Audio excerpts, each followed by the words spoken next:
The greatest glory in living lies not in never falling, but in rising every time we fall. With this same mindset, Nelson Mandela, South African freedom icon, fought for the abolition of racial segregation. He was imprisoned for 27 years, but upon release he took a stand by becoming the first African president of South Africa, putting an end to apartheid, transforming to a multiracial government. He also inspired many other influential leaders, and his legacy lives on today. Nelson Mandela was born on July 18, 1918, in a small village in South Africa. His father gave him the name Rolihlahla, which meant troublemaker. He was given the name Nelson at the age of 7 by his teacher in a Christian school. When Mandela was 12 years old, his father passed away. He was then sent to live with the leader of the Tembu people, given the spot as ward to the paramount chief. Over there, he was raised to become a leader, sitting in council meetings, and was sent to the most exemplary schools. After hearing elders speak of times of war resistance, he was inspired and dreamed of contributing to his own time's freedom struggle. Nelson Mandela began studying at the University College of Fort Hare for his Bachelor's of Arts degree. However, he was expelled for joining in a student protest. The first time Mandela encountered a brutally segregated South Africa was when he fled to Johannesburg to escape an arranged marriage, forced on by the king at the Great Place after Mandela's expulsion. There, he got a first-hand experience of what life was like for black men in urban cities. He began attending African National Congress meetings.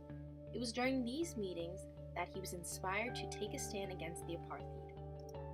Prior to joining the African National Congress, he completed his degree at the University of South Africa and went back to the University College of Fort Hare to graduate. Nelson and other fierce leaders who wanted a democratic South Africa formed a more radical youth league within the ANC. In 1949, the ANC-YL rose and adopted its own radical mass-based policy, the Program of Action.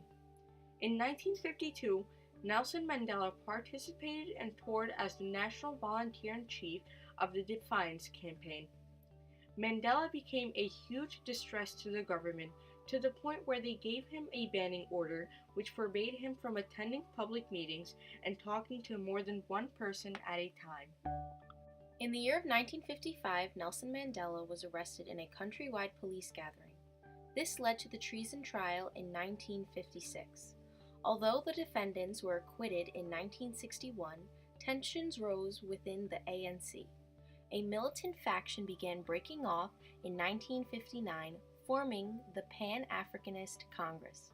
On March 21, 1960, police killed about 70 unarmed people in a protest against the passed laws.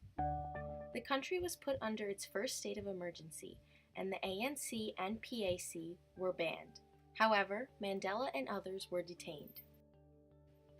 Mandela traveled to speak at the All-In Africa Conference days before the end of the trial.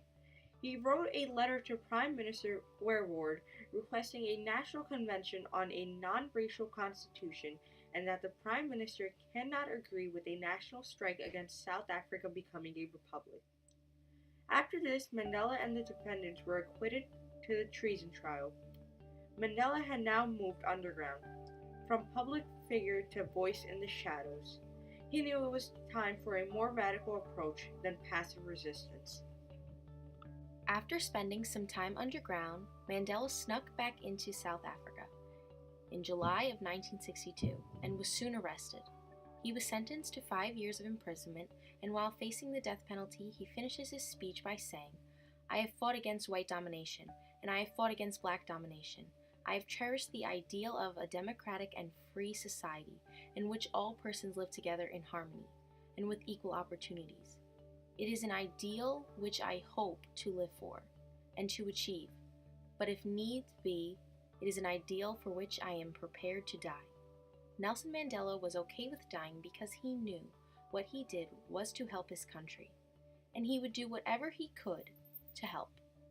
During his time in prison, he was often switched into different locations. While in prison, he was also suffering from sickness. In August of 1988, Nelson was diagnosed with tuberculosis. However, he still spent his time imprisoned. In February of 1990, Nelson Mandela was released, though he rejected at least 3 conditional offers of release. On May 10, 1994, Nelson Mandela was inaugurated as South Africa's first democratic president. He finally completely ended the apartheid government. In 1998, he married his final wife, Graca Machel. In 1999, Mandela left after 1 term of presidency. He continued to work and better his people by setting up the Nelson Mandela Children's Fund, Nelson Mandela Foundation, and the Mandela Rhodes Foundation. After dedicating a lifetime to liberating South Africa from the apartheid and taking a stand for the South African people, Nelson Mandela died on December 5, 2013. During his inauguration, Nelson stated, "Our deepest fear is not that we are inadequate. Our deepest fear is not that we are powerful beyond measure. It is our light, not our darkness, that most frightens us. We ask ourselves, who am I to be brilliant, gorgeous, talented, fabulous? Actually, who are you not to be? You are a child of God.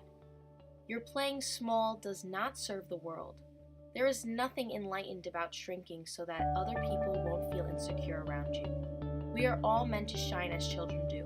We are born to make manifest the glory of God that is within us. It is not just in some of us, it's in everyone. And as we let our own light shine, we unconsciously give other people permission to do the same. As we are liberated from our own fear, our presence automatically liberates us." With these words, he inspired an infinite amount of people, and his legacy lives on today. His impact reached all the way to North America, and he inspired President Obama as well. The president expressed his thoughts about Nelson Mandela's death in a speech. He said, "I am one of the countless millions who drew inspiration from Nelson Mandela's life. My first political action was a protest against apartheid. I studied his words and his writings. The day he was released from prison gave me a sense of what human beings can do when guided by their hopes rather than fears. Like so many around the globe, I cannot fully imagine my own life without the examples set by Nelson Mandela."